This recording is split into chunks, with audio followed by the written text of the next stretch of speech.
বাদ দেন আপনি সবাই দাস করতে হবে বাদ দেন আপনি সবাই দাস করতে হবে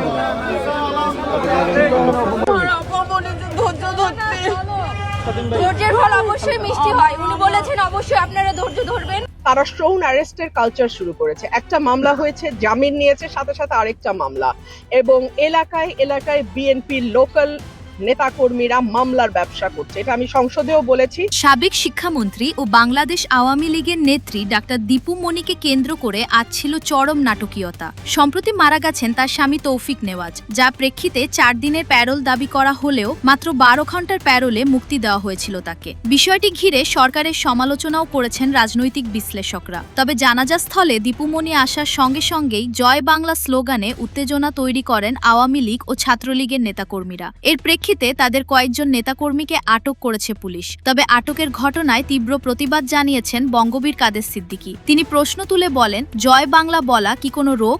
মুক্তিযুদ্ধের সময় সবারই চোখ উঠেছিল, এক সময় সেটার নাম হয়ে গেল জয় বাংলা রোগ। যেদিন আমরা রাস্তায় নামবো সেদিন লাঠি না বন্দুকও কিছু করতে হবে। মুজিব ভক্তরা মরে নাই।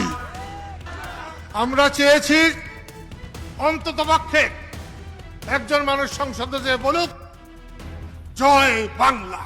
আওয়ামী লীগ নিষিদ্ধ হতে পারে, কিন্তু মানুষের অন্তরে তো বঙ্গবন্ধু নিষিদ্ধ না, মৌলানা ভাসানীর আওয়ামী লীগ তো নিষিদ্ধ না। এছাড়া তিনি আরো বলেন, আওয়ামী লীগ ও শেখ হাসিনার দুঃসময়ে তিনি ঢাল হয়ে দাঁড়াবেন। শেখ হাসিনা তার বোন বলেও মন্তব্য করেন তিনি।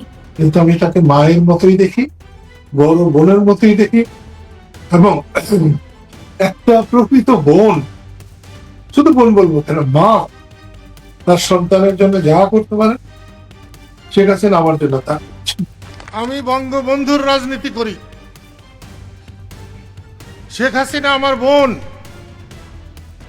আমি তার সাথে রাজনীতির তর্কাতর্কি করতে পারি, কিন্তু তার মান সম্মান হানি হোক এটা আমি করতে পারি না। এদিকে কারাগারে ফেরত যাওয়ার আগে দীপু মনি তার নেতাকর্মীদের উদ্দেশ্যে বার্তা দিয়েছেন। তিনি জানিয়েছেন সুদিন খুব দ্রুতই আসছে, তাই কোনো নেতাকর্মী যেন ভেঙে না পড়েন সেই আহ্বানও জানিয়েছেন তিনি। তবে ভাইরাল হয়েছে আরেকটা ভিডিও ফুটেজ, যেখানে দেখা গেছে দীপু মনির মেয়ের পাশে একটা লোক দাঁড়ানোই তাকে ধাক্কা দিয়ে সরিয়ে দিতে।